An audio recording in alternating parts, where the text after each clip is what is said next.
Jonah 1. The Lord's message came to Jonah, son of Amittai. Go immediately to Nineveh, that large capital city, and announce judgment against its people because their wickedness has come to my attention. Instead, Jonah immediately headed off for Tarshish to escape from the commission of the Lord. He traveled to Joppa and found a merchant ship heading to Tarshish. So he paid the fare and went aboard it to go with them to Tarshish, far away from the Lord. But the Lord hurled a powerful wind on the sea. Such a violent tempest arose on the sea that the ship threatened to break up. The sailors were so afraid that each cried out to his own god, and they flung the ship's cargo overboard to make the ship lighter. Jonah, meanwhile, had gone down into the hold below deck, had lain down, and was sound asleep. The ship's captain approached him and said, "What are you doing asleep?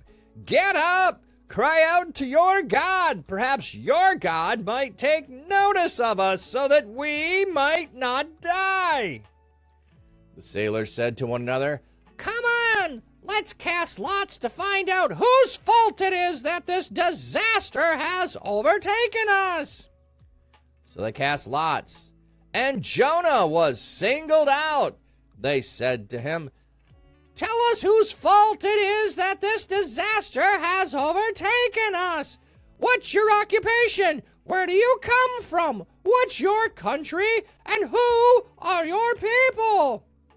He said to them, "I am a Hebrew, and I worship the Lord, the God of heaven, who made the sea and the dry ground."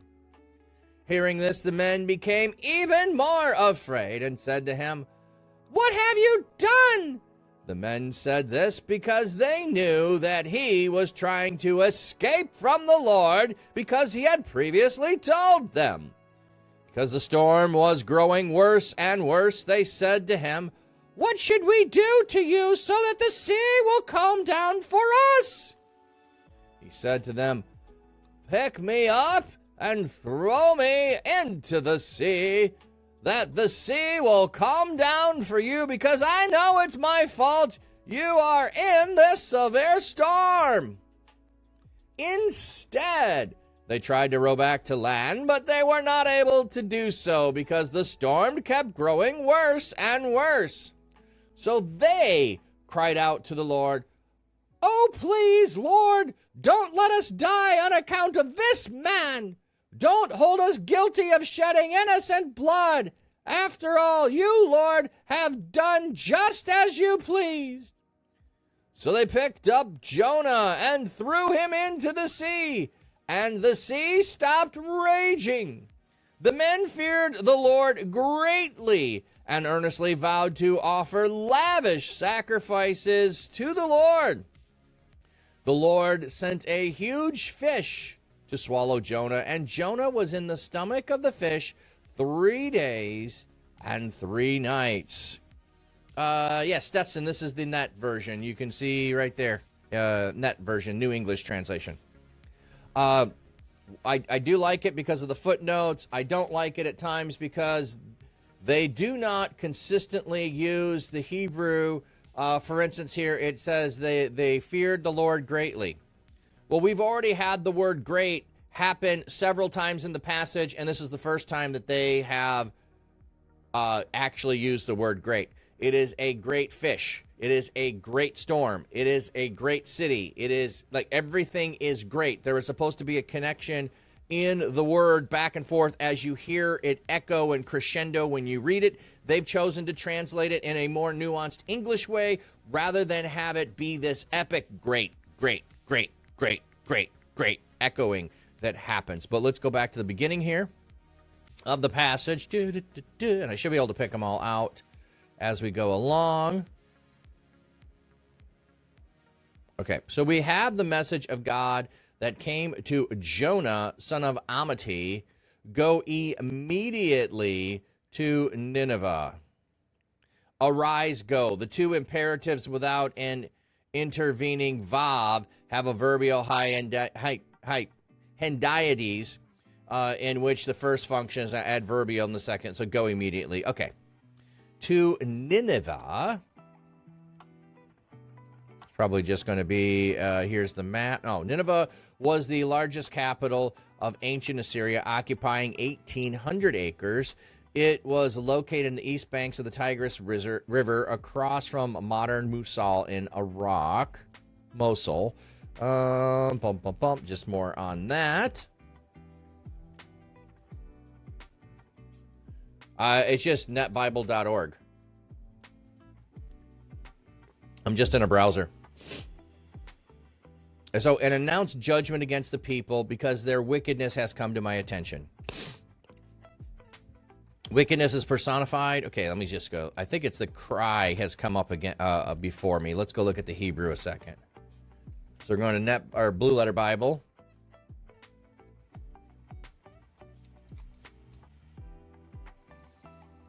Yes, and okay, you're supposed to cry against it for their wickedness has come up against us. Okay.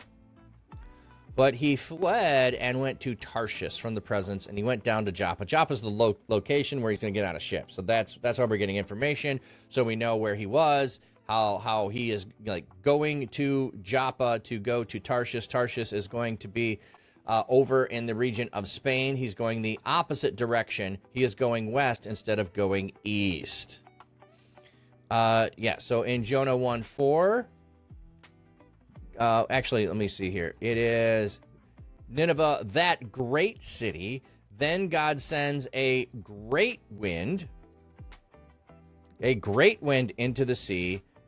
And so everything is like in this story is going to be great. It's going to be that echo that we should hear. So that's why I would prefer to keep it as great, because as I'm hearing this story told to me, I keep hearing that word echo in my ear, which is different if you're just reading it. You're not going to notice that. You want more nuance. That's the way English does things, primarily in storytelling. We don't want to keep the same adjective. We teach our children that that's not a good thing. However, it would have been the way that ancient Hebrews would have done it. So their wickedness, the things that they do, have come to my attention. So it's risen before me. Instead, Jonah immediately headed off to Tarshish to escape from the commission of the Lord. So he's going the opposite way. He pays it's like he's paying the fare. He's going the other way.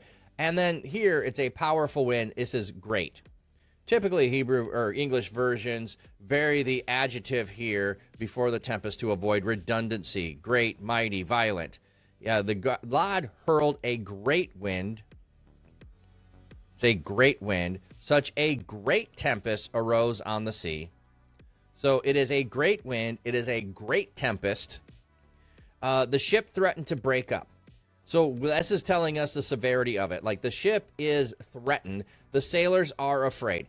Okay, these aren't like average people who've never gone out on the sea before. These are sailors. They're professionals. They are afraid. So they're doing what they know to do. Throw the ship's cargo overboard, lighten it so that you're sitting higher in the water so the waves are not going to crash you and cause you to go down into the drink. And instead, while this is all happening, Jonah is asleep. So you're in the middle of trouble, he's asleep. Most people cannot sleep when there's trouble. Okay, so Jonah is in the opposite place that he should be, going the opposite direction and doing the opposite thing in the middle of a storm. That should be what he should do. How he can be sound asleep when he's running from God? Very interesting thought, I think. How can he be sound asleep when he is running from God? He is seemingly at peace, like the rocking of the waves are just lulling him to sleep like a baby. But the ship's captain, like not just one sailor, the ship's captain personally, like his men might be frightened, but he's probably seen more than them. No, the ship's captain is making sure that everyone is participating in the rescue plan to get them out of it. Cry to your God. Like, I don't know whose God is a little ticked off today, but this is no ordinary storm. This is something that has been given to us and driven upon us by one of the gods, and he doesn't know whose it is. So maybe it's yours, Jonah. Get up and cry out to him. I don't know if Jonah does it or not. I'm going to say he doesn't. Because the next story isn't, and Jonah said anything. Jonah has said nothing.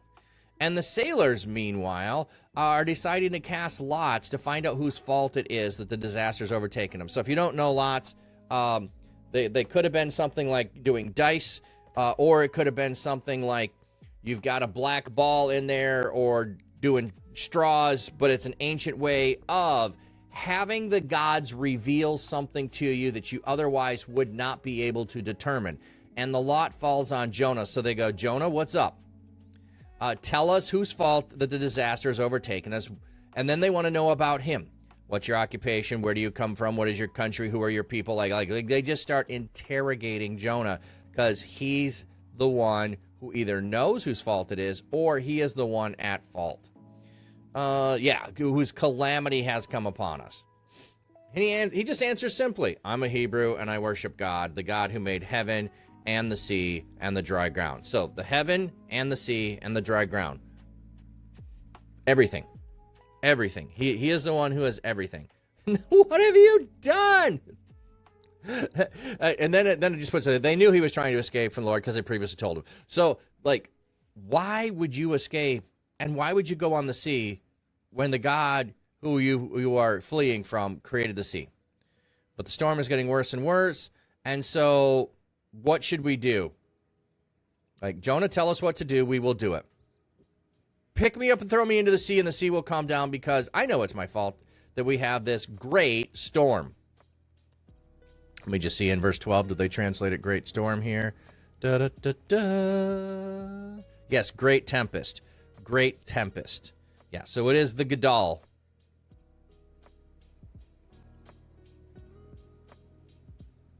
Gadol, the Gadol tempest, the Gadol storm. He says, throw me in the sea. And they're like, we're not killing you, buddy. Your God is already upset at us. Why would we kill you?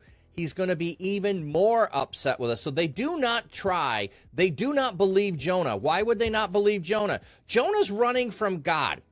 Okay, he's already done the opposite of what he should do. So perhaps they don't believe him. Maybe they think he's doing the opposite. He's telling them to do the opposite of what they should do. They don't believe him. They try another way, or they don't want his blood on their hands. We know they don't want his blood on his hands because he mentions that. They'll mention that in a second. So they try to row back to land. They've already been trying everything. One more attempt to try to do this, but the storm gets worse and worse. So now we have they cry out to the Lord. So the cry has come up before the Lord about the wickedness. Now we have the sailors crying out to the Lord. You know, the one not talking to God? Jonah. Jonah hears from God. He runs from God. Jonah doesn't cry out to God. And I don't think he talked when the captain said, hey, cry out to your God. Maybe he'll do something about it. Jonah's like, nah. And then when he could cry out here and ask God to save it, instead of saying, yes, God, I'll go to Nineveh, just calm the storm down, I'll get them to turn the boat around, I'll go back, or I'll get off at the next stop and get on a boat, and I'll go to Nineveh. No, he still doesn't want that. Jonah wants to die rather than go to Nineveh. He is perfectly happy with going down with the ship, but now the ship ain't going down. They don't want to go down with the ship, so he comes up with another plan. Throw me overboard. He knows he shouldn't survive out in the middle of the sea. Throw me overboard. I'll just die here, and I won't have to go to Nineveh. Oh, please, Lord. So the sailors who do not know God, cry out to a God they do not know. I love this whole thought. They cry out to a God they do not know. Not that they've not heard of, okay? Not that they've not heard of, but they do not know. They have no relationship with this God, but they cry out to him anyway. Please, Lord, do not let us die on account of this man. Don't hold us guilty for shedding innocent blood. After all, you are the God. You are pleased. You have done as you pleased. So, God, you've been doing what you wanted. It's not our fault. We're in this situation. We are going to obey your prophet and throw him overboard, even though we think this is a horrible idea. So they cry out to a God they do not know. They pick him up and they throw him into the sea, and the sea immediately stops raging. Okay? This is a story about God's mercy. He gives mercy to the sailors. Even though Jonah is doing everything to bring calamity upon them, they are obedient to God. They cry out to God. And when the sea stops, the calming of the sea causes them to fear God greatly. What do? They make vows and they offer lavish sacrifices to God. Now, how are they offering these sacrifices? I do not know. I mean, you're on a ship. You're probably not starting a fire and, offering up burnt offerings on a ship. Probably not what they're doing. Maybe they do this when they get to port, that they will offer sacrifices, or they're taking into account the idea of totally devoting to God by destroying it, which is an ancient idea. So you destroy it and give it to God by destroying it. So they could be worshiping and sacrificing by throwing things into the sea. Like they were sacrificing the cargo to save their lives. Now they might be throwing other things, or they just vow earnestly, and we're getting a time forward, and they offer lavish sacrifices as soon as they are able to return home or as soon as they get on land. They make vows, and vows are going to then be fulfilled at some later point. So I just find it so appealing, the fact that the one person who knows God doesn't want to share God, wants to run away from God, wants all these people to be far away from God and die instead of share God with them. And they're all like, wait a minute. They also, their fear is a great fear. It's a great fear. There is a great tempest. There was a great storm. There was a great wind. There is a great city, and they have a great fear. Now, depending on if you're reading this in a Hebrew Old Testament or you're reading it in a translation, the Jewish people have this as the beginning of chapter 2, verse 1, that a huge fish swallows Jonah, and he's in there 3 days and 3 nights. So we're getting an overview of what is to come. Here it is the last verse of chapter 1, but let's go look at what it says there. Because I want to show you something as we go along. He prepared a great fish, gadol. See, we're keeping that theme of it is a great. But here's what I want you to see. Dag is fish, but let's go look at what the fish is. The fish is singular masculine at this point. Why is that interesting? Because when we get further along, the fish will become feminine. I don't think this is a problem, or I think it's something for us to notice as we go through the story. So we're pointing it out there. The fish is masculine. Here it is singular masculine. It's only one fish. You're not going to be in more than one fish at the same time. So you are in a singular masculine fish. All right. Hope that makes sense, everybody.